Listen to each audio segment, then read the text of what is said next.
রাসূল করিম সাল্লাল্লাহু আলাইহি ওয়াসাল্লামের আরেক হাদিস রয়েছে, ইজা দাখালাল আশরুল আওয়াখির শাদ্দা মিজারা।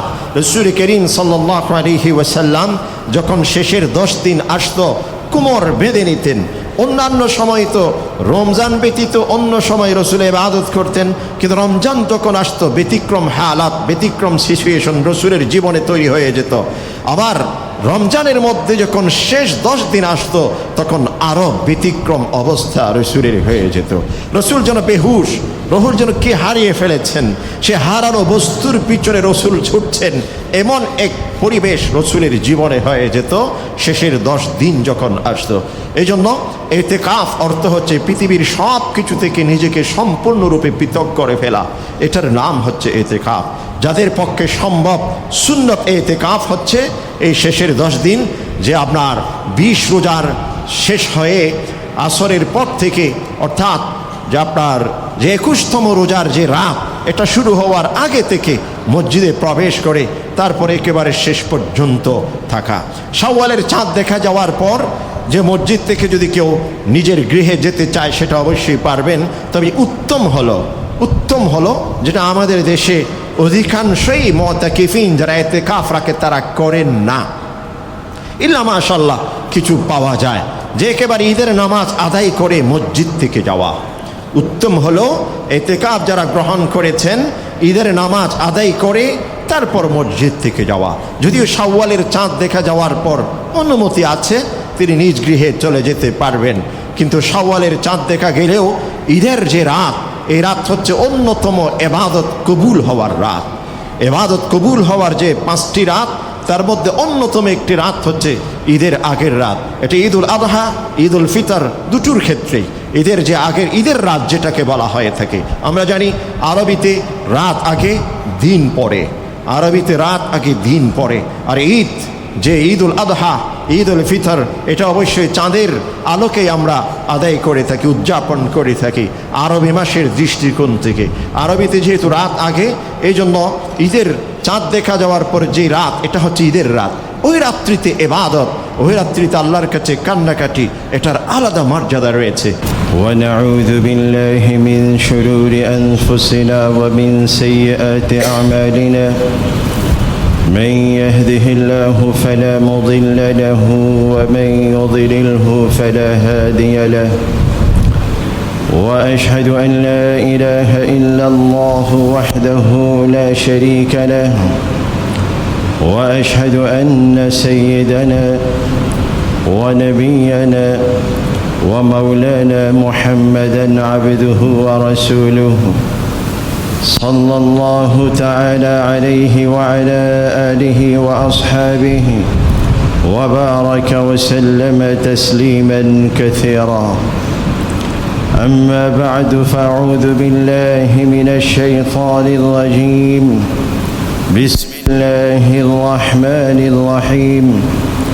وأقيموا الصلاة وآتوا الزكاة وأقرضوا الله قرضا حسنا وما تقدموا لأنفسكم من خير تجدوه عند الله هو خيرا وأعظم أجرا واستغفروا الله إن الله غفور رحيم.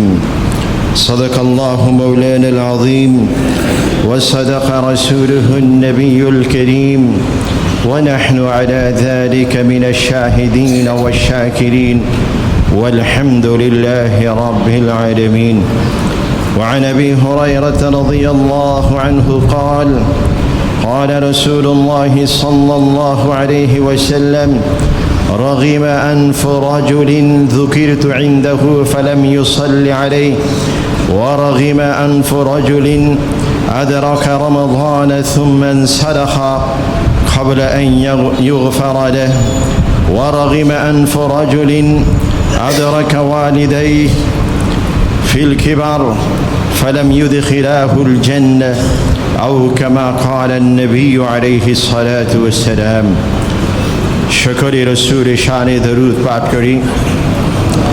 اللهم صل على سيدنا محمد وعلى آل سيدنا محمد كما صليت على إبراهيم وعلى آل إبراهيم إنك حميد مجيد اللهم بارك على محمد وعلى آل محمد كما باركت على إبراهيم وعلى آل إبراهيم إنك حميد مجيد শ্রদ্ধেয় সম্মানিত মুসল্লিয়ান হযরত, আল্লাহ পাকের অশেষ মেহেরবানি, আল্লাহ প্রদত্ত মানুষের আত্মা এবং অন্তরের পবিত্রকরণ উপলক্ষে যে প্রশিক্ষণের মাস অতিক্রম হচ্ছে রমাদানুল মুবারক, এই মাসের 15টি রোজা নয় 16টি রোজা আমাদের মধ্য থেকে বিদায় নিতে যাচ্ছে। এই 16টি রোজা সুস্বাস্থ্যের সাথে এবং সুন্দর পরিবেশে আমরা যে পর্যন্ত আদায় করতে পেরেছি, এজন্য আল্লাহ পাকের শুকরিয়া জ্ঞাপন করি, বলি আলহামদুলিল্লাহ। রমাদানুল মুবারক প্রতিটি কাজের একটি সেন্ট্রাল পয়েন্ট থাকে, মুখ্য এবং লক্ষ্য থাকে, একটি গন্তব্য থাকে। পুরাটা বছরে যেমনটি রমাদানুল মুবারক মানুষের আমল, মানুষের পবিত্রতা অর্জন, মানুষের প্রশিক্ষণ, পুরোটা বছরকে কীভাবে সুন্দর শৃঙ্খলার সাথে অতিক্রম করা যায় তার শিক্ষা দীক্ষার মাস। সেই হিসেবে রমজান যেমনটি পুরাটা বছরের একটি কেন্দ্রবিন্দু, এই রমাদানুল মুবারকের একটি কেন্দ্র রয়েছে, রূহ এবং প্রাণ রয়েছে। সেই প্রাণটি হলো শেষের 10 দিন। শেষের 10 দিনের একটি প্রাণ রয়েছে, সেই প্রাণটি হলো বেজোড় একটি রাত্রি, যে রাতের নাম হচ্ছে লাইলাতুল কদর। আল্লাহ রাব্বুল আলামিন এই রাতকে কেন্দ্র করে একটি আলাদা পৃথক সূরা কোরআনে কারীমে নাযিল করেছেন, যেই সূরার নাম হচ্ছে সূরাতুল কদর। ইন্না আনজালনাহু ফি লাইলাতিল কদর ওয়া মা আদরাকা মা লাইলাতুল কদর। আল্লাহ বলছেন, আমি অবশ্যই এই কোরআনকে লাইলাতুল কদরে অবতীর্ণ করেছি। কোরআন 2 ধাপে অবতীর্ণ হয়েছে। লৌহে মাহফুজ থেকে পৃথিবীর আসমানে বাইতুল মামুর একত্রিত এখানে আল্লাহ পাক কোরআনকে অবতীর্ণ করেন। এরপর সেখান থেকেই পৃথিবীতে রাসূল করিম সাল্লাল্লাহু আলাইহি ওয়াসাল্লামের কাছে সময়ে সাপেক্ষে বিভিন্ন ঘটনা এবং বিভিন্ন যে বিষয়ের উপর ভিত্তি করে প্রেক্ষাপটে আল্লাহ পাক এক একটি সূরা, এক একটি খণ্ড সূরা, এক একটি আয়াত আল্লাহ পাক অবতীর্ণ করেছেন। তো আল্লাহ পাক লোহে মাহফুজ থেকে বাইতুল মামুর পর্যন্ত যে অবতীর্ণ করেছেন সেটাকে বলছেন ইন্না আনজালনাহু ফি লাইলাতিল কদর। এরপর আবার একটি প্রশ্ন ছুড়ে দিচ্ছেন, ওয়া মা আদরাকা মা লাইলাতুল কদর। এই লাইলাতুল কদর কি, এটা কোন রাত্রি? আল্লাহ পাক আবার সেটা মানুষের সামনে একটি প্রশ্ন উত্থাপন করে দৃষ্টি আকর্ষণ করছেন বিশেষভাবে। এরপর উত্তর দিচ্ছেন, লাইলাতুল কদরি খায়রুম মিন আলফি শাহর। এই রাত হলো এমন একটি রাত যেটা হাজারো মাসের চাইতে উত্তম। ঐতিহাসিক ঘটনা সকলের কাছে স্পষ্ট রয়েছে। রাসূল করিম সাল্লাল্লাহু আলাইহি ওয়াসাল্লাম সাহাবায়ে কেরামদের আমলের প্রতি উদ্বুদ্ধ করার জন্যে অতীতের কিছু ঐতিহাসিক ঘটনা তুলে ধরেছিলেন। বনি ইসরাঈলের কোনো একজন আবেদ ব্যক্তি, যিনি সারা রাত ইবাদত করতেন, আর দিনের সূর্যের আলো যখন শুরু হতো জিহাদে লিপ্ত হতো। এমনটি তিনি 1000 মাস পর্যন্ত তিনি করেছেন। 1000 মাস পর্যন্ত একজন ব্যক্তি সারা রাত ইবাদত আর পুরোটা দিন জুড়ে যদি জিহাদে লিপ্ত থাকে, সে ব্যক্তির মর্যাদা আল্লাহর কাছে কেমন হতে পারে? সাহাবায়ে কেরাম যাদের সামনে রাসূল করিম সাল্লাল্লাহু আলাইহি ওয়াসাল্লাম এই ঘটনা তুলে ধরছিলেন, তাদের মনে কিছুটা ব্যথা, কিছুটা অনুশোচনা, কিছুটা তারা অনুতপ্ত হয়ে পড়েছিলেন। এই জন্যে যে বনি ইসরাইলের এক একজন মানুষ দীর্ঘ হায়াত পেতেন, কিন্তু আমাদের শেষ নবীর উম্মত হিসেবে আমাদের হায়াতের পরিধি একেবারে সংক্ষিপ্ত। বাইনা সিদ্দিন ওয়া সাবঈন, আমরা 60 থেকে 70 হচ্ছে আমাদের গড়ে হায়াতের একটি পরিধি সীমারা। এর ভিতরে একজন ব্যক্তি ওই 1000 মাস যে ব্যক্তি ইবাদত করেছেন তার সাথে তো তুলনাই করা যায় না।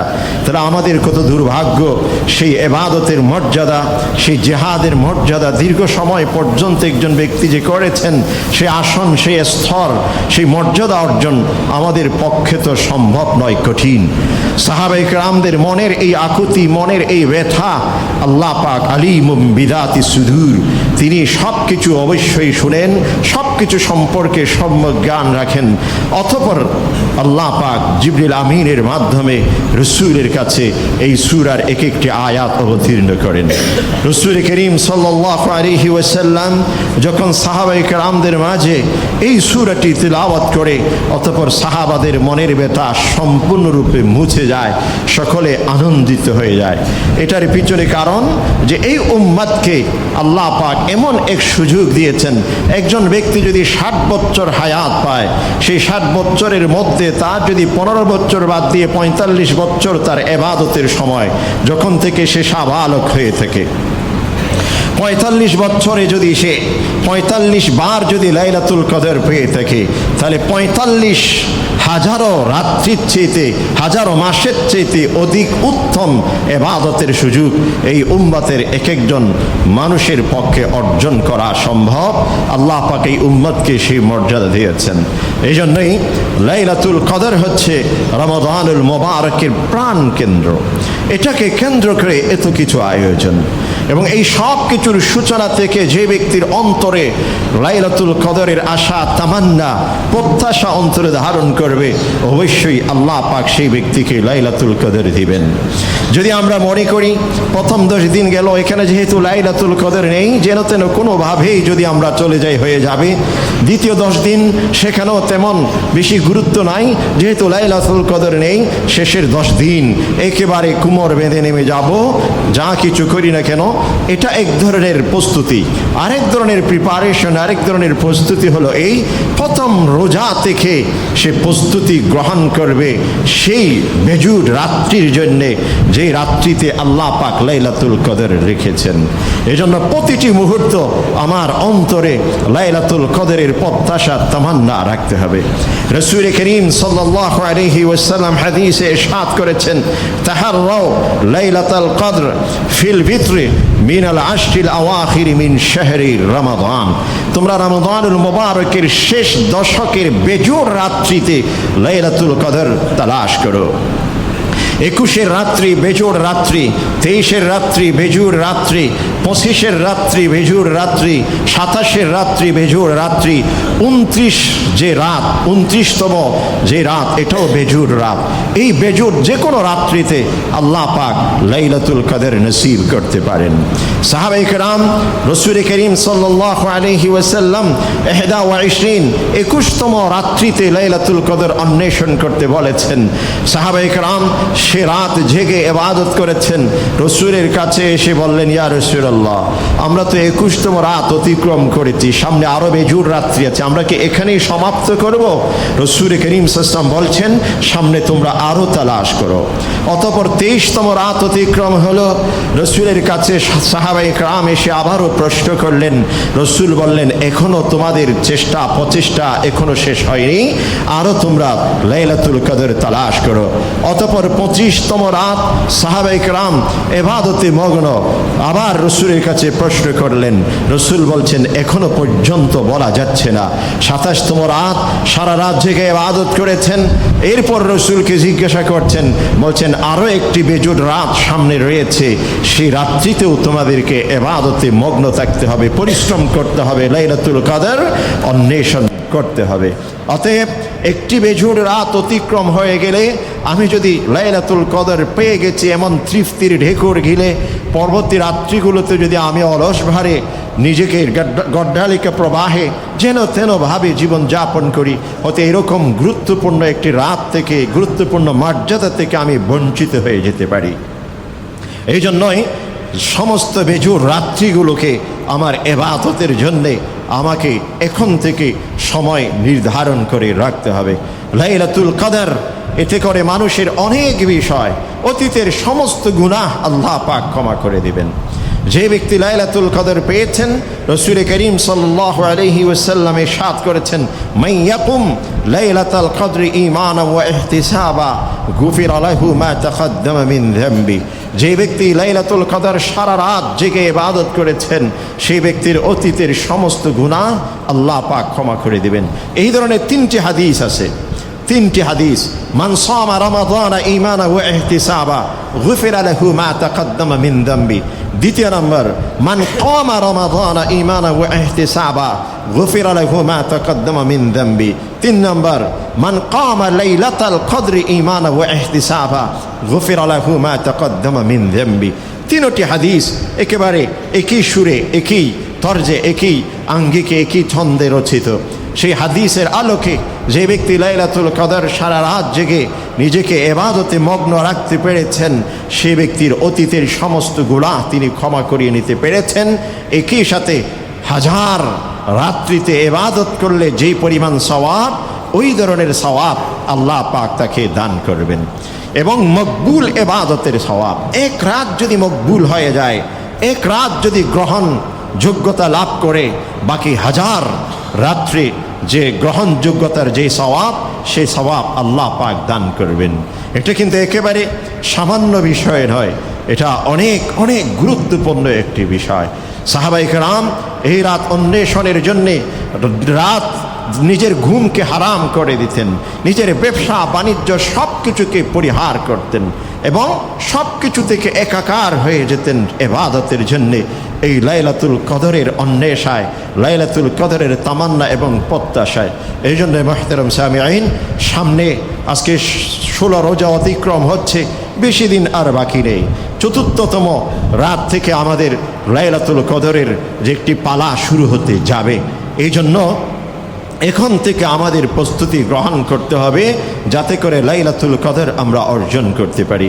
লাইলাতুল কদর অর্জনের অন্যতম একটি সুন্দর পদ্ধতি, পথ হলো ইতিকাফ। রাসূল করিম সাল্লাল্লাহু আলাইহি ওয়াসাল্লাম যে পুরা মাস ইতিকাফ রেখেছেন, 20 রোজা ইতিকাফ রেখেছেন, অতঃপর সর্বশেষ 10 দিন ইতিকাফ রেখেছেন।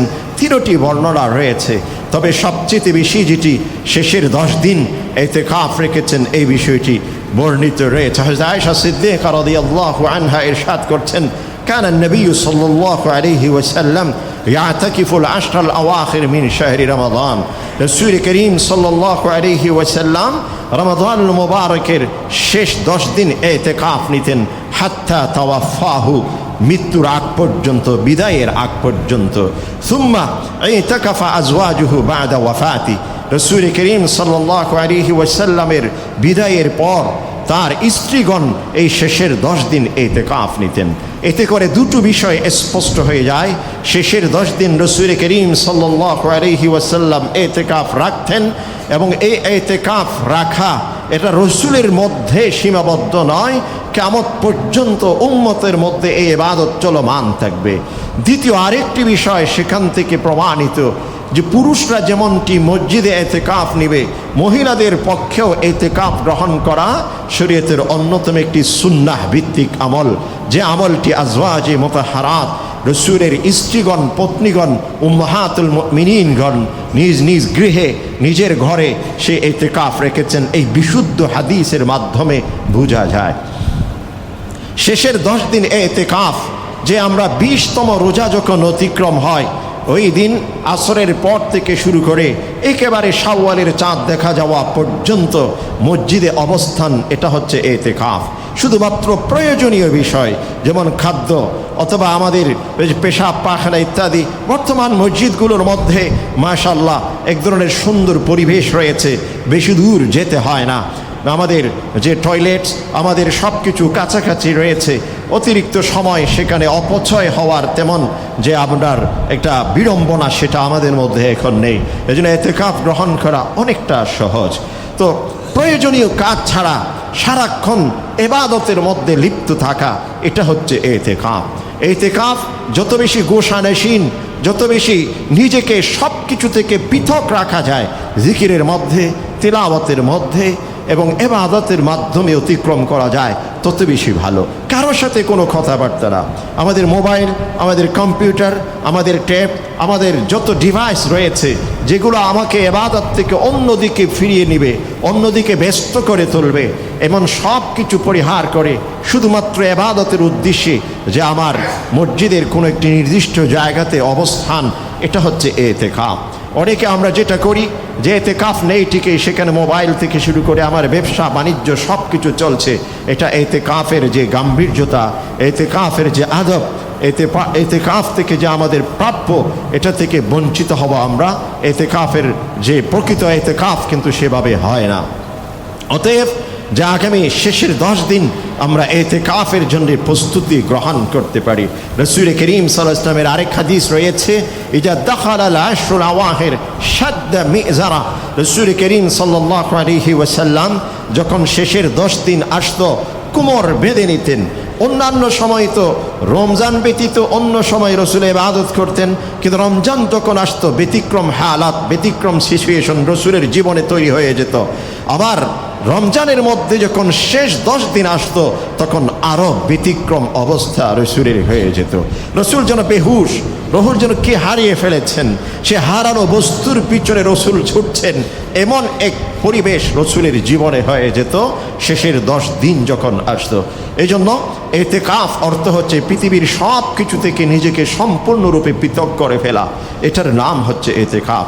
যাদের পক্ষে সম্ভব সুন্নত ইতিকাফ হচ্ছে এই শেষের 10 দিন, যে আপনার 20 রোজার শেষ হয়ে আসরের পর থেকে, অর্থাৎ যে আপনার যে 21তম রোজার যে রাত, এটা শুরু হওয়ার আগে থেকে মসজিদে প্রবেশ করে তারপরে একেবারে শেষ পর্যন্ত থাকা।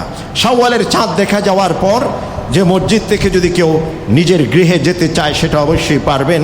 তবে উত্তম হলো যেটা আমাদের দেশে অধিকাংশই মুতাকিফিন যারা ইতিকাফ রাখে তারা করেন না। ইল্লা মাশাআল্লাহ কিছু পাওয়া যায় যে একেবারে ঈদের নামাজ আদায় করে মসজিদ থেকে যাওয়া। উত্তম হলো ইতিকাফ যারা গ্রহণ করেছেন ঈদের নামাজ আদায় করে তারপর মসজিদ থেকে যাওয়া। যদিও শাওয়ালের চাঁদ দেখা যাওয়ার পর অনুমতি আছে, তিনি নিজ গৃহে চলে যেতে পারবেন, কিন্তু শাওয়ালের চাঁদ দেখা গেলেও ঈদের যে রাত, এই রাত হচ্ছে অন্যতম ইবাদত কবুল হওয়ার রাত। ইবাদত কবুল হওয়ার যে 5টি রাত, তার মধ্যে অন্যতম একটি রাত হচ্ছে ঈদের আগের রাত। এটা ঈদুল আযহা, ঈদুল ফিতর দুটোর ক্ষেত্রেই ঈদের যে আগের ঈদের রাত যেটাকে বলা হয়ে থাকে। আমরা জানি আরবিতে রাত আগে দিন পরে, আরবিতে রাত আগে দিন পরে।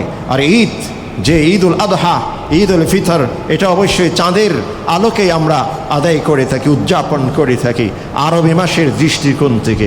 আরবিতে যেহেতু রাত আগে, এই জন্য ঈদের চাঁদ দেখা যাওয়ার পর যে রাত, এটা হচ্ছে ঈদের রাত। ওই রাত্রিতে ইবাদত, ওই রাত্রিতে আল্লাহর কাছে কান্নাকাটি, এটার আলাদা মর্যাদা রয়েছে। আমি শেষের 10টা দিন কষ্ট করেছি, 9টা দিন কষ্ট করেছি, ইবাদত করেছি, আরেকটি রাত মাত্র যদি মসজিদে থেকে ইবাদত করি, ওই দিন ইবাদত করার মধ্যে এক ধরনের মুজাহাদা রয়েছে, নিজের প্রবৃত্তির সাথে সংগ্রাম করার মতো, নিজের বিরুদ্ধে সংগ্রাম করার মতো। কারণ সকলে যখন মসজিদে একসাথে 20 জন, 30 জন, 40 জন, 50 জন আমরা ইতিকাফ নিয়েছি, সেখান থেকে বেশিরভাগ 30 জন বা 40 জন, একেবারে 50 জনের মধ্যে 49 জন চলে গেলেন। আমি একজন ব্যক্তি যদি মসজিদে থাকি, মনটা কেমন যেন দুরু অবস্থা হয়ে যায়, সকলে চলে যাচ্ছে, আমি একা কেমনে থাকবো। কিন্তু ওই সময় নিজের সাথে মুজাহাদা করে যে ব্যক্তি ইবাদতে মগ্ন থাকবে, পৃথক আলাদা সওয়াব অবশ্যই আল্লাহ পাক তাকে দান করবেন। এই জন্যই শেষের 10 দিন ইতিকাফের জন্য অত্যন্ত গুরুত্বপূর্ণ। আর ইতিকাফের লক্ষ্য হলো লাইলাতুল কদর পাওয়া। লাইলাতুল কদর পাওয়া, লাইলাতুল কদর পাওয়ার সবচেয়ে সুন্দরতম পথ হলো শেষের 10 দিন ইতিকাফ নেওয়া।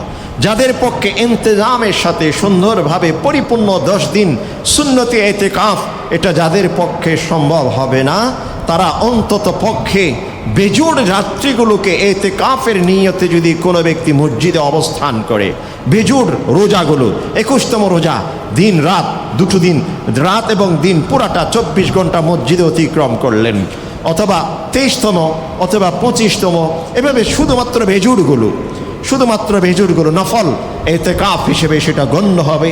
এবং এই ওসিলায় যদি একজন ব্যক্তি লাইলাতুল কদর পেয়ে যায়, তার চেয়ে মালামাল, তার চেয়ে সৌভাগ্যবান পৃথিবীতে আর কেউ হতে পারে না। নফল ইতিকাফ আমরা করতে পারি। কারো পক্ষে যদি দিন এবং রাত 24 ঘন্টা ভেজুর রাত্রিগুলোতে সম্ভব না হয়, অন্ততপক্ষে রাত্রিকালীন সময়টুকু যদি ইতিকাফের নিয়তে মসজিদে অবস্থান করে, এতে করেও আল্লাহ পাক চাহে তো তাকে লাইলাতুল কদর দান করতে পারেন। অতএব ইতিকাফ একটি গুরুত্বপূর্ণ আমল। ইতিকাফের মাধ্যমে অনেক ফজিলত আল্লাহ পাক রেখেছেন। তার অতীতের গুনাহ ক্ষমা করিয়ে দেয়, গুনাহ থেকে তাকে বিরত থাকার একটি সুযোগ হয়ে যায়, এবং ইতিকাফের মাধ্যমে গুনাহের প্রতি অরুচি সৃষ্টি হয়। ইতিকাফের মাধ্যমে দুনিয়ার মহাব্বতের চাইতে পরকালের মহাব্বত অন্তরে বেশি সৃষ্টি হয়। ইতিকাফের মাধ্যমে আল্লাহর ভীতি এবং তাকওয়া অন্তরে সৃষ্টি হয়। ইতিকাফের মাধ্যমে মানুষের ইবাদতের স্বাদ এবং ইবাদতের রুচি অন্তরে তৈরি হয়। ইবাদতের আমরা যখন খেতে বসি, যা কারো যদি খাবার অরুচি সৃষ্টি হয়, সেখানে সস ব্যবহার করি যাতে মুখের মধ্যে স্বাদ আসে, এক একটা মরিচ ব্যবহার আমরা গ্রহণ করি যাতে মুখের মধ্যে স্পাইসি কিছু স্বাদ যেন তৈরি হয়। ইতিকাফ ইবাদতের জন্য ওই ইবাদতের মধ্যে রুচি বৃদ্ধি করে ইতিকাফের মাধ্যমে। এই জন্য ইতিকাফে আল্লাহ পাক অনেক ফজিলত রেখেছেন। অনেকে মনে করেন যে ইতিকাফ রাখবো, শেষের 10 দিন হচ্ছে ব্যবসার সবচেয়ে গুরুত্বপূর্ণ সময়, এই সময় কিভাবে ইতিকাফ রাখি? ইতিকাফের মাধ্যমে আল্লাহ পাক রিজিকে বরকত দান করবেন। কেন? ওয়া ইয়াত্তাকিল্লাহা ইয়াজআল লাহু মাখরাজা। যে ব্যক্তি আল্লাহর জন্য পৃথিবীকে বিসর্জন দিতে পারে, আল্লাহর জন্য পৃথিবীকে বিসর্জন দিতে পারে, সে ব্যক্তির জন্য আল্লাহ হয়ে যায়। আর যার জন্য আল্লাহ যার জন্য হয়ে যায়, সে ব্যক্তির পৃথিবীতে কোনো অভাব অনটন থাকে না, তার রিজিকে আল্লাহ পাক প্রশস্ততা দান করে। একটি ঘটনা, বিভিন্ন ঘটনা, ঐতিহাসিক ঘটনাগুলো আসে যে একজন আল্লাহওয়ালা মানুষ, আল্লাহর ওয়ালি, বিভিন্ন জন তার কাছ থেকে শিক্ষা গ্রহণ করে। তার কাছে কোনো গুনাহগার ব্যক্তি যখন যায়, তার কাছ থেকে সবক নিলে তিনি দেখা যায় ভালো হয়ে যায়। এরকম একজন আল্লাহর ওয়ালি। তো একজন ব্যক্তি সে আল্লাহর ওয়ালির কাছে গেছেন যে তার কাছ থেকে কিছু শিক্ষা দীক্ষা নেবেন, তার কাছে থেকে কিছু আমলের শিক্ষা সেখান থেকে গ্রহণ করবে। তো ওই ব্যক্তি যখন ওই আল্লাহর ওয়ালির কাছে গেছেন, তখন তিনি দেখলেন আল্লাহর ওয়ালির ব্যবসা বাণিজ্য ভরপুর, দোকানপাট একেবারে অনেক ব্যবসা বাণিজ্য সব কিছু। তো যেই ব্যক্তি গেছেন তিনি ভাবলেন মনে মনে, আমি এই দুনিয়াদারি জগৎ থেকে পৃথক হয়ে আল্লাহমুখী হওয়ার জন্য আল্লাহর ওয়ালির কাছে এসেছি, ইনি দেখি দুনিয়া নিয়ে আমার চাইতে বেশি ব্যস্ত। তাহলে কি হয়ে গেল এটা? মনের ভিতর তার ভিতর এক ধরনের একটা জল্পনা কল্পনা, একটা মনের ভিতর অভিযোগের আকারে সেই সব কিছু কল্পনা করছিলেন। তো সন্ধ্যার দিকে সে আল্লাহর ওয়ালির সাথে তার সাক্ষাৎ, তার সাথে বৈঠক হলো। কথার পর প্রসঙ্গে বিভিন্ন আলোচনা প্রসঙ্গে কেমন আছেন, কি হালত, কি সব কিছু। তো ওই ব্যক্তি ওই আল্লাহওয়ালা ব্যক্তিকে বলছেন, আমার ইচ্ছে আপনার সাথে একবার বাইতুল্লাহ জিয়ারত করা। আপনি কি পাক্কা এরকম আপনার অন্তরে নিয়ত আছে? কয় হ্যাঁ। তাহলে চলেন এক্ষুনি বেরিয়ে যাই। কয় এটা কেমন কথা হলো? আমার অনেক জিনিস একটু প্রস্তুতি, আমি তো সবসময় প্রস্তুত বাইতুল্লাহতে যাওয়ার জন্য। বলছে আমার ব্যাগ ইত্যাদি জিনিসপত্র রয়েছে, আসবাবপত্র একটু গোছাই নিব। কারে বেটা, তুমি এই সামান্য একটা ব্যাগ মধ্যে অনেক কিছু জিনিস নিয়ে, সামান্য জিনিস নিয়ে এসেছ, এইগুলোর জন্য তুমি চিন্তা করতেছো বাইতুল্লাহ যাওয়ার জন্য কেমনে কি করবে একটু প্রস্তুতি? আমার তো হাজার কোটি কোটি টাকার ব্যবসা বাণিজ্য সব সময় রেখে দিয়েছি, কিন্তু আল্লাহর জন্যে যে কোনো মুহূর্তে আমি প্রস্তুত রয়েছি। তোমার দেখতে মনে হচ্ছে দুনিয়ার মধ্যে আমি মগ্ন রয়ে গেছি, কিন্তু আমার অন্তরে প্রকৃতপক্ষে আল্লাহ রয়েছে। যখন ডাক দিবে তখনই আমি সাথে সাথে চলে যাব। কোনো একজন ব্যক্তিও আমার পাওনা, আমার কাছে, কারো কাছে আমি ঋণী, কারো অধিকার আমার উপর রয়ে গেছে, এমন কোনো হিসাব কোনো ব্যক্তি দেখাতে পারবে না। এটাই হচ্ছে প্রকৃতপক্ষে আল্লাহওয়ালার পরিচয়, এটাই হচ্ছে প্রকৃতপক্ষে তাকওয়া। দুনিয়ার সব কিছুর সাথে চলবো ঠিকই, কিন্তু আমার অন্তর, আমার সব কিছুর মধ্যে স্বচ্ছতা পরিচ্ছন্নতা থাকবে। এই জন্য অনেককে দেখে মনে করে ইনি মনে হয় দুনিয়াদার মানুষ, ইনি মনে হয় আল্লাহওয়ালা না। পোশাক আশাক একেবারে ফেরফেরে, একেবারে পরিষ্কার পরিচ্ছন্ন দেখা যায়, একেবারে চাকচিক্যময় তার জীবন যাপন, একেবারে বিলাসিতার জীবন মনে হয় ইনি আসলে লোক দেখানো, প্রকৃতপক্ষে তার অন্তরে তাকওয়া বলতে কিছু নেই। আর তাকওয়া, রাসূল করিম সাল্লাল্লাহু আলাইহি ওয়াসাল্লাম হাদিসে ইরশাদ করছেন, আত-তাকওয়া হা হুনা, তাকওয়া হচ্ছে অন্তরে। অন্তর যদি পরিষ্কার হয়, দুনিয়ার কোটি কোটি সম্পদ, কোটি কোটি ব্যবসা, এই সব কিছু কোনো ব্যক্তিকে আল্লাহ থেকে বিমুখ করতে পারে না। এই জন্যই ইতিকাফ ইত্যাদি এগুলোর লক্ষ্য হচ্ছে আল্লাহকে অর্জন করা। আর যে ব্যক্তি এই সব কিছু পরিহার করে ইতিকাফ নিবে, আল্লাহ পাক তার রিজিকে, তার সব কিছুতে সচ্ছলতা দান করবেন। আর সব কিছুর দেয়ার মালিক হচ্ছেন আল্লাহ। ইন্নাল্লাহা হুয়ার রাজ্জাকু যুল কুওয়াতিল মতিন, তিনি হচ্ছেন সে পরাক্রমশালী, তিনি হচ্ছেন সে অধিপতি, সর্বশক্তিমান আল্লাহ, যিনি সব কিছুর রিজিক সরবরাহ করে থাকেন। তিনি যদি একটু করে টান দেয়, আমার সব কিছু মুহূর্তের মধ্যে শেষ হয়ে যেতে পারে। আবার তিনি যদি সব কিছু মুক্ত করে দেয়, তাহলে সব কিছুতে প্রশস্ততা এসে যেতে পারে। এই জন্যই ইতিকাফের মাধ্যমে আল্লাহ ভীতি, লাইলাতুল কদর অর্জন করা, এটা আমাদের পক্ষে সহজ। রমাদানুল মুবারকে রাসূল করিম সাল্লাল্লাহু আলাইহি ওয়াসাল্লাম দান বেশি বেশি করতেন। দান প্রসঙ্গে আমি গত জুমাতেও বলেছি, যাকাত রমজানুল মুবারকের মাস নয়, তবুও আমাদের দেশের মানুষের একটা হিড়িক হয়ে গেছে, একটা প্রথা হয়ে গেছে, একটা ট্রেন্ড আমাদের মধ্যে হয়ে গেছে। রমজানুল মুবারক আসলে জাকাত দেয়। এজন্য জাকাত প্রসঙ্গে একেবারে না বললেই নয়। জাকাত একটি ফরজ ইবাদত, একটি ফরজ ইবাদত। বুনিয়াল ইসলাম আলা খামস, ইসলামের যে 5টি পিলার, এই 5টি পিলারের অন্যতম হচ্ছে জাকাত। জাকাত যে ব্যক্তি দিবে না, জাকাত যে ব্যক্তি আদায় করবে না, সেই ব্যক্তি সম্পর্কে আল্লাহ পাক বলছেন, সাইয়্যুতাওয়াকুনা মা বাখিলু বিহি ইয়াওমাল কিয়ামা। রাসূল করিম সাল্লাল্লাহু আলাইহি ওয়াসাল্লাম এই আয়াতের ব্যাখ্যায় দুটোটার অনুবাদ একসাথে হয়ে যায়। কোনো ব্যক্তিকে আল্লাহ পাক পৃথিবীতে সম্পদ দিয়েছেন, সেই ব্যক্তি সেখান থেকে তার উপর ওয়াজিব হওয়া, ফরজ হওয়া অংশটুকু সেই ব্যক্তি আদায় করেনি, কৃপণতা অবলম্বন করেছেন, কাল কিয়ামতের দিন ওই ব্যক্তির সম্পদ বিষাক্ত সাপে পরিণত হবে এবং সেই সাপগুলো তার গলার মধ্যে পেঁচিয়ে দিয়ে তাকে দংশন করতে থাকবে। এবং সে বলবে, আমি হলাম তোমার সেই সম্পদ, যেই সম্পদ তুমি হাতে শুধু গনতে। অনেকে দেখবেন ঘরের মধ্যে বিশাল একটি যে আপনার টাকার সন্দুক, একটি বক্স রাখে, আর সেখানে মাঝে মাঝে খুলে খুলে দেখে আছে কিনা, কি পরিমাণ খরচ করে না, কিন্তু খরচ করে না। বাহিরে ফকির আসছে, বাহিরে অনেক আত্মীয় স্বজন অভাব অনটনে আছে, অনেক কিছু আছে।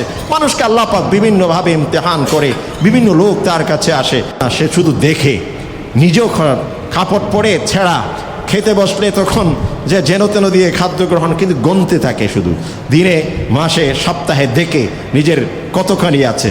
আবার কিছু কিছু দেখবেন মানুষ ব্যাংকের মধ্যে ব্যালেন্স কত আছে, দিনে কয়েকবার করে চেক করে, হ্যাঁ ব্যালেন্স ঠিক আছে কিনা। এখন তো অ্যাপসের মাধ্যমে ব্যাংক সম্পূর্ণ সব কিছু আপনার দেখা যায়, যে ব্যাংক স্ট্যাটাস, যে ব্যালেন্স কতটুকু রয়েছে, এবার দিনে কয়েকবার করে শুধু দেখতে থাকে, কোনো 1 টাকা কমে গেছে কিনা।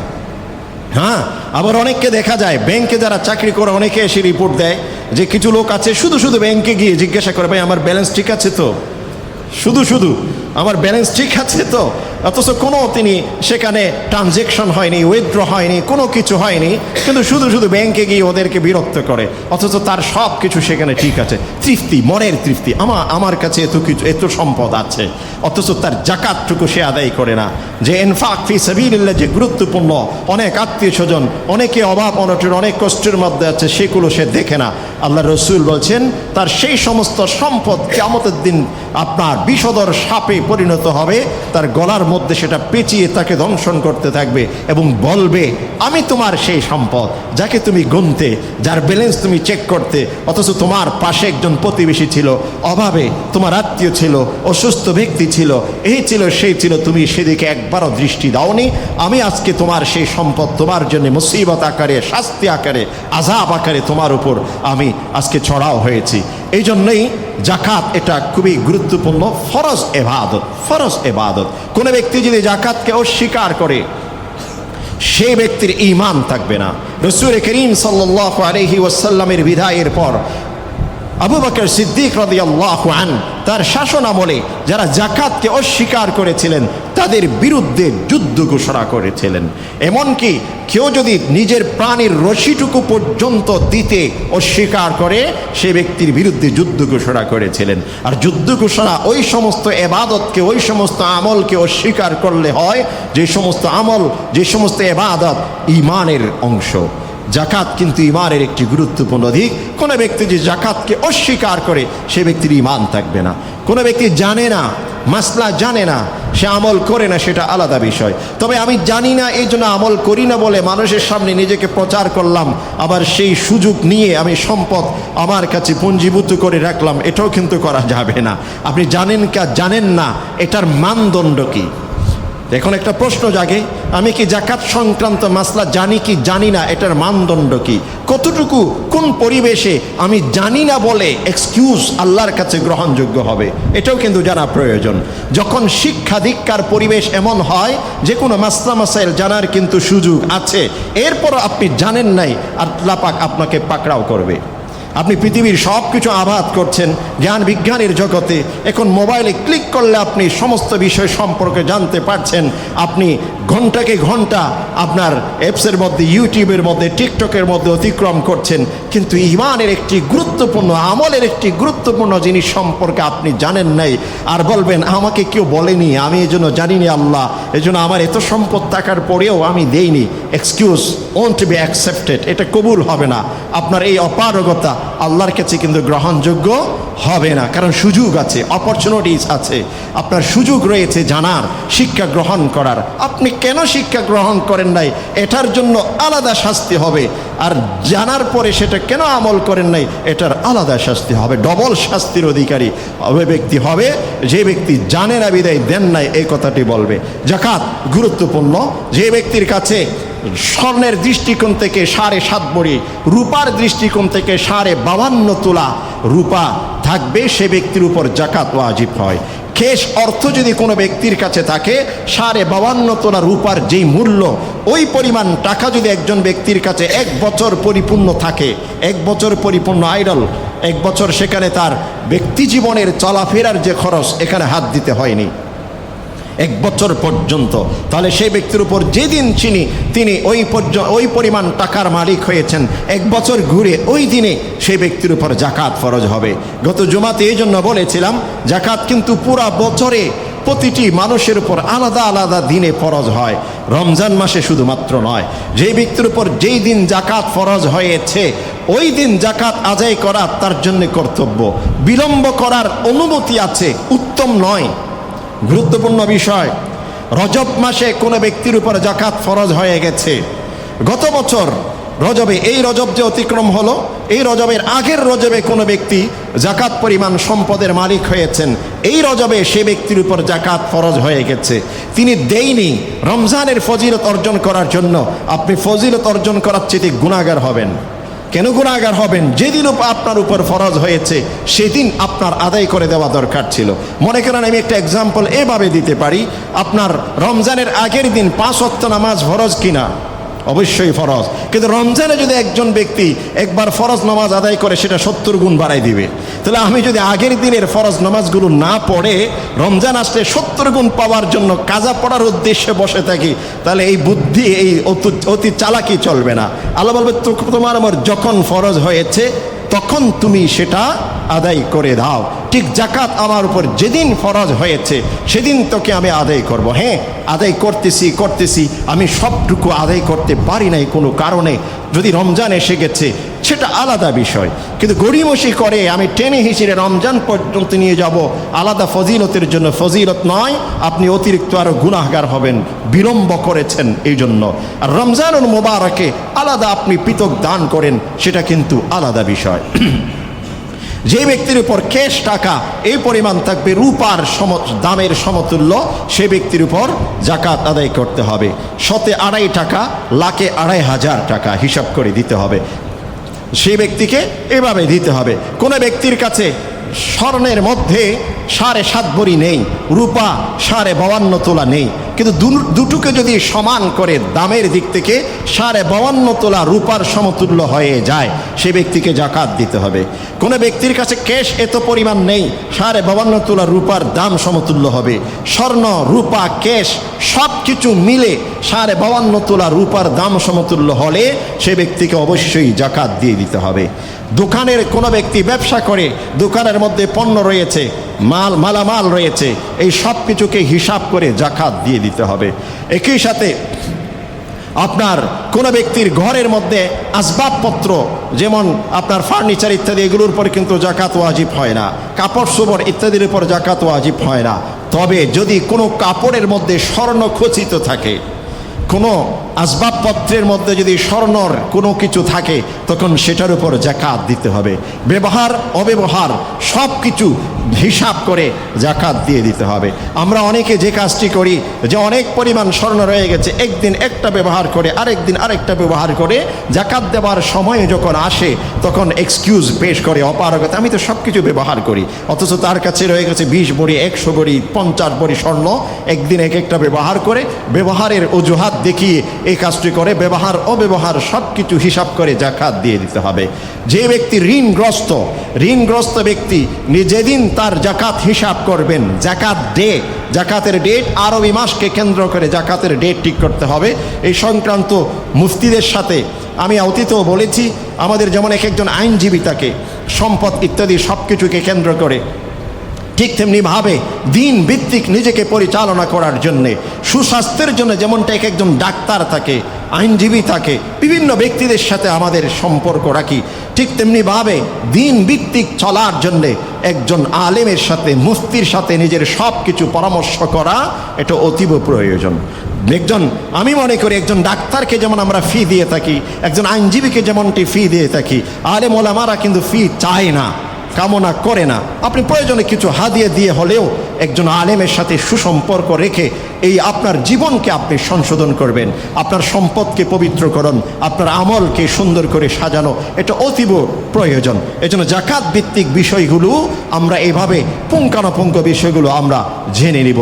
জাকাতের ডেট কিভাবে ঠিক করব, জাকাত কোন দিন হিসাব করব, কিভাবে কোনটিকে হিসাব করতে হবে, সব কিছু এভাবে আমরা ঠিক করে নেবা আমাদের প্রয়োজন মনে করি।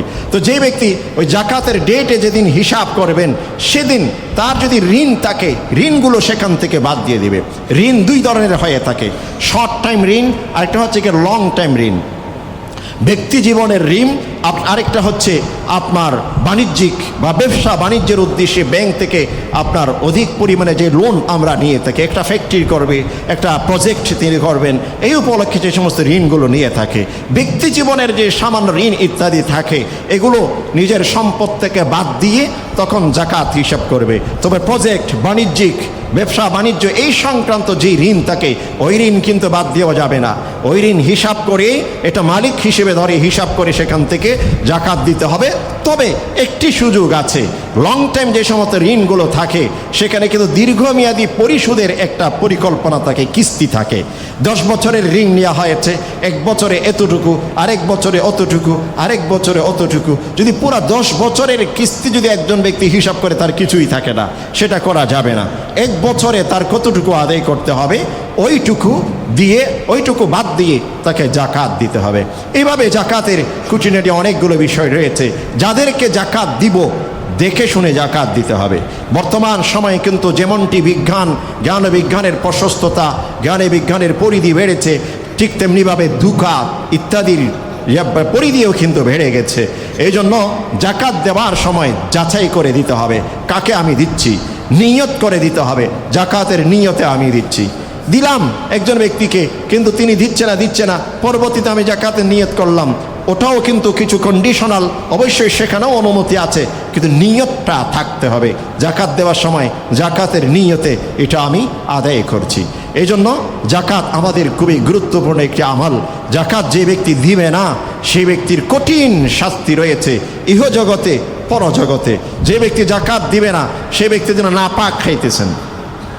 নাপাক, আমার 1 বালতি পানি, আমার এক বড় টাঙ্কিতে, আমাদের প্রত্যেকটা বিল্ডিংয়ে যে পানির টাঙ্কি থাকে, সেখানে আপনার যে কয়েকশো লিটার সেখানে থাকে, বেশ অধিক পরিমাণ পানি, কিন্তু সেখানে যদি একটা বিড়াল একটা কুকুর যদি সেখানে গিয়ে পেশাব করে দেয়, পুরাটা টাঙ্কির পানি কি হয়ে যেতে পারে? আমার অনেক সম্পদ, আমি জাকাত আদায় করলাম না, পুরাটা সম্পদ কিন্তু এখন আপনার প্রশ্নবিদ্ধ। অতএব নিজের সম্পদকে পবিত্র করার জন্য আল্লাহ পাক বলছেন, খুয মিন আমওয়ালিহিম সাদাকাতান তুতাহিরুহুম ওয়া তুযাক্কিহিম বিহা ওয়া সাল্লি আলাইহিম ইন্না সালাতাকা সাকানুল লাহুম। হে আমার প্রিয় হাবিব, তুমি তাদের সম্পদ থেকে নির্দিষ্ট পরিমাণ জাকাত আদায় করে নাও, যাতে করে তাদের সম্পদকে তুমি পবিত্র করতে পারো। সম্পদ শুধুমাত্র পবিত্র হয় না, সম্পদ পবিত্রতার পাশাপাশি নিজের তাও কিন্তু পবিত্র হয়। জাকাতের মাধ্যমে সম্পদে বারকাত হয়, জাকাতের মাধ্যমে সম্পদ পবিত্র হয়, জাকাতের মাধ্যমে সমাজে ভ্রাতৃত্ব সৃষ্টি হয়, জাকাতের মাধ্যমে সমাজ থেকে অভাব অনটন দূর হয়, জাকাতের মাধ্যমে অন্তর পরিষ্কার হয়, জাকাতের মাধ্যমে অন্তর থেকে নেফাক বের হয়ে যায়। নেফাক জিনিসটি কি? নেফাক হলো মানুষকে গুনাহের দিকে ধাবিত করে, নেফাক এবাদত থেকে দূরে সরে নিয়ে যায়, নেফাক এবাদতের রুচিকে নষ্ট করে দেয়। নেফাক হচ্ছে ঈমানের জগতে একটি ভাইরাস, ঈমানের একটি ভাইরাস, সেটা বিভিন্ন রূপ ধারণ করতে পারে, বিভিন্ন কিছুতে অ্যাটাক করতে পারে। এবাদতের এক একটি বিষয়কে, সালাতকে, সিয়ামকে, যাকাতকে, ঈমানের অন্যান্য শাখা বিশাখা প্রশাখা, আল্লাহর প্রতি বিশ্বাস, রসুলের প্রতি বিশ্বাস, কোরআনকে বিশ্বাস, পরকালকে বিশ্বাস, হিসাব নিকাশকে বিশ্বাস, জান্নাত জাহান্নামের প্রতি বিশ্বাস, এগুলো ঈমানের এক একটি অ্যাপস হিসেবে ধরতে পারেন। এই প্রতিটি অ্যাপসের মধ্যে যে কোনো মুহূর্তে গিয়ে অ্যাটাক করতে পারে, সেটার নাম হচ্ছে নেফাক। এটাই হচ্ছে নেফাক। এই নেফাককে মুছে দেওয়ার জন্যে অন্যতম একটি পথ হচ্ছে জাকাত দেওয়া, বেশি বেশি আল্লাহর পথে ব্যয় করা। এই জন্য জাকাতের অনেকগুলো উপকার রয়েছে, যেটা শেষ করা যাবে না। সর্বোপরি প্রধান যেই উপকার, আল্লাহর নির্দেশ, যেই রব এত কিছু দিয়েছেন, যেই রব আমাকে সচ্ছলতা দিয়েছেন, সেই রবের নির্দেশ তুমি দিয়ে দাও, সাথে সাথে দিয়ে দেওয়া, এটাই হচ্ছে আমার ইবাদত।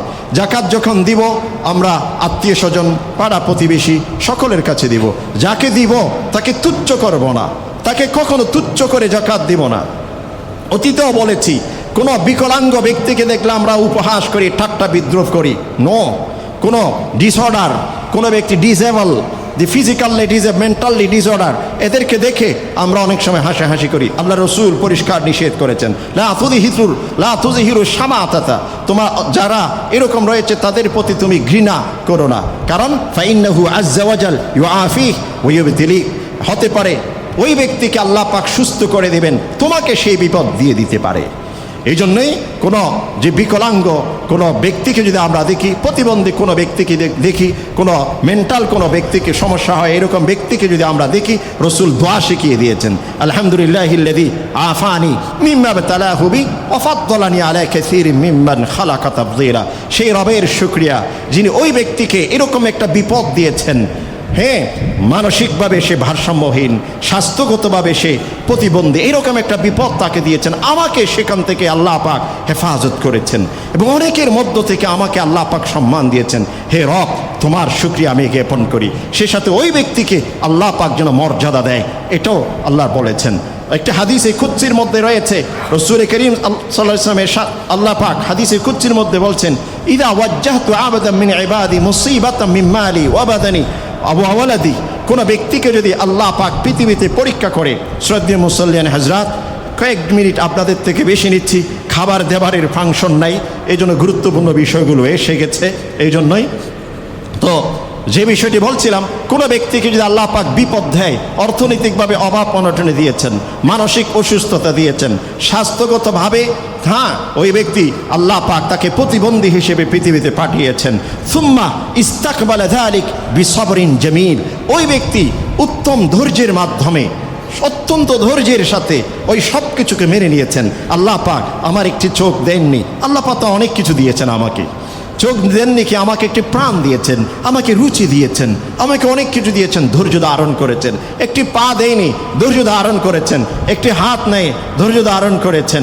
হ্যাঁ, কানে শুনে না, ধৈর্য ধারণ করেছেন। অথবা কোনো ব্যক্তির কোনো সন্তানকে এভাবে দিয়েছেন, ওই সন্তানকে নিয়ে সে লালন পালন করে, কখনো তাকে তুচ্ছ জ্ঞান করে না, সবসময় আল্লাহ পাকের শুকরিয়া জ্ঞাপন করে। আল্লাহ পাক বলছেন, ইস্তাহইয়াইতু মিনহু ইয়াউমাল কিয়ামা আন আনসিবা লাহু মিজানা, কাল কিয়ামতের দিন ওই ব্যক্তির সামনে আমি মিজান, দাড়িপাল্লা দাঁড় করাবো, আমার সেদিন লজ্জা লাগবে। আমার সেদিন লজ্জা লাগবে। ও আনশুরু লাহু দিওয়ানা, তার আমল নামা খুলবো, আমি সেদিন লজ্জা পাবো। আমার এই বান্দাকে শরীরের একটি অংশ আমি দেই নেই, আমার এই বান্দাকে মানসিকভাবে পরিপক্কতা আমি দেইনি। সে বান্দা পৃথিবীতে ধৈর্য ধারণ করেছে, কতজন তাকে তুচ্ছ জ্ঞান করেছে, ঘৃণার দৃষ্টিতে তাকিয়েছে, কিন্তু সে ধৈর্য ধারণ করেছে। আমি আজকে তাকে হিসাব নিব, আমি আজকে তাকে এইভাবে আজকে বিচারের কাঠগড়ায় দাঁড় করাবো, এটা আমার রবের পক্ষে সম্ভব নয়। হিসাব ছাড়া সেই ব্যক্তিকে আল্লাহ পাক জান্নাতে দিয়ে দিবেন। এই জন্য মোহতারাম সামিঈন, অনেকেই নাস্তিক্যবাদে যারা বিশ্বাসী, আল্লাহকে যারা অস্বীকার করে, যারা বিকলাঙ্গ, তারা আল্লাহকে গালি দেয়। আমি অনেকের সাথে কথা পর্যন্ত বলেছি যে আল্লাহ যদি থাকতো আমাকে এরকম বানাতো না। এভাবে অনেকেই আল্লাহকে ধিক্কার দেয়। আপনার ইমানের পরীক্ষা, আপনাকে যদি সুস্থ রাখতেন, হয়তো এমন কোনো কঠিন পরীক্ষায় আপনি পড়তেন, সেখান থেকে হেফাজতের জন্য আল্লাহ পাক আপনাকে এটা দিয়েছেন, পৃথিবীবাসীকে শিক্ষা দেওয়ার জন্যে। তিনি যে কাদিরে মাতলাক, এই শিক্ষা দেওয়ার জন্য এটা দিয়েছেন। এনি হাও, জাকাত যখন দিব, কাউকে ছোট জ্ঞান করব না, তাকে সম্মানের সাথে, তাকে শ্রদ্ধা ভরে, এটা তার অধিকার বুঝে সেই জাকাতটুকু তার কাছে দিতে হবে। আমরা জাকাত বিভিন্ন জায়গায় দিব। গত সপ্তাহে আমরা বলেছিলাম আমাদের মসজিদুল ফেরদাউসের সাথে উলুমুল কোরআন একটা মাদ্রাসা রয়েছে, এখানে হাফেজ ছাত্ররা পড়ে। আমরা এই মাদ্রাসাকে লক্ষ্য রাখবো, এটা আমাদের ঘরের প্রতিষ্ঠান, আমাদের ঘরের প্রতিষ্ঠান। আপনাদের দ্বারে দ্বারে হয়তো আমাদের মাদ্রাসার কোনো শিক্ষক বা কোনো সেরকম কর্মচারী হয়তো যাবে না, লোকসংখ্যা অভাব, কিন্তু আমরা নিজ দায়িত্বে এখানে আমরা জাকাতের টাকা অথবা আমাদের অন্যান্য দানের বিষয়গুলো আমরা এখানে পৌঁছিয়ে দিব, এবং দেওয়ার সাথে সাথে একটি রসিদ আমরা গ্রহণ করব। যে কোনো প্রতিষ্ঠান আমরা দিতে পারি, যে কোনো আত্মীয় স্বজনকে আমরা দিতে পারি অবশ্যই, তবে পাশের যেহেতু প্রতিষ্ঠান তার কিছু অধিকার রয়েছে, সেটা অবশ্যই আমরা লক্ষ্য রাখবো। আল্লাহ রাব্বুল আলামিন আমাদের সকলকে যে বিষয়গুলো আলোচনা করলাম সেটার উপর ভিত্তি করে জীবনকে সাজাবার, সে সাথে আরেকটি গুরুত্বপূর্ণ বিষয় একেবারে শেষে 2 মিনিটে আপনাদের শেষ করে দিচ্ছি। সেটা হলো আগামীকাল যে রোজা, এটা হচ্ছে 17ই রোজা। 17 রোজা ইতিহাসের একটি গুরুত্বপূর্ণ দিন, এটাকে বদর দিবস বলা হয় থাকে। রাসূল করিম সাল্লাল্লাহু আলাইহি ওয়াসাল্লাম 17ই রমজান মক্কার কাফের মুশরিকদের সাথে সর্বপ্রথম যে যুদ্ধ হয়েছিল, বদর যুদ্ধ, যেখানে আল্লাহ পাক অল্প সংখ্যক সাহাবায়ে কেরামদেরকে 3 গুণ শত্রুর সামনে বিজয় আল্লাহ পাক দিয়েছিলেন। বদর যুদ্ধের ইতিহাস অনেকগুলো বিষয় সেখানে রয়েছে, অনেকগুলো শিক্ষা। সারমর্ম এতটুকু বলবো যে অল্প সংখ্যক সৈন্য কিভাবে অধিক পরিমাণ সৈন্যকে পরাজিত করেছেন, কি অস্ত্র তাদের মধ্যে ছিল। সেই অস্ত্রের নাম হচ্ছে ঈমান, সে অস্ত্রের নাম হচ্ছে ঈমান। যার ঈমানের শক্তি যত বেশি বলিষ্ঠ হবে, আল্লাহ পাক সেই ব্যক্তিকে তত বেশি বিজয় দান করবেন। আর ইসলামের যারা শত্রু, মুসলমানদের যারা শত্রু, কোরআনের যারা শত্রু, রসুলের যারা শত্রু, ওই সমস্ত শত্রুরা বদর যুদ্ধকে নিয়ে স্টাডি করে দুপাশে রাখে, এদিকে 313 জন, এদিকে 1000 জনের চাইতে বেশি, কিভাবে এরা এদেরকে পরাজয় করলো, মাঝখানে শক্তিটুকু কি, সেটা হচ্ছে ঈমান। অতএব ঈমানকে নষ্ট করার জন্যে যত প্রযুক্তি, যত কিছু করা যায়, পরিকল্পনা করা যায়, সমস্ত পরিকল্পনা তারা করছেন যাতে করে মুসলমানদের অন্তর থেকে ঈমানকে মুছে দেওয়া যায়। এই জন্যই বদর যুদ্ধের এই দিনে, বদর দিবসে আমাদের প্রতিজ্ঞা গ্রহণ করতে হবে ঈমানকে মজবুত করার। সে সাথে আমাদের যার যেটুকু রয়েছে ওইটুকু নিয়ে প্রস্তুতি গ্রহণ করা, এটা কিন্তু ইসলামের শিক্ষা। ওয়াইদ্দু লাহুম মাসতাতাতুম মিন কুওয়া ওয়া মিন রিবাতিল খাইল তুরহিবুনা বিহি আদুওয়াল্লাহ।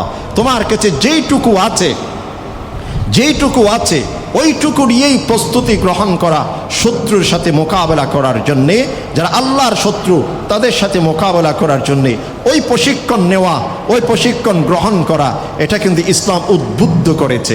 একদিকে ঈমান থাকবে পাকাপোক্ত, অন্যদিকে নিজের প্রিপারেশন থাকবে আল্লাহর উপর তাওয়াক্কুল করে।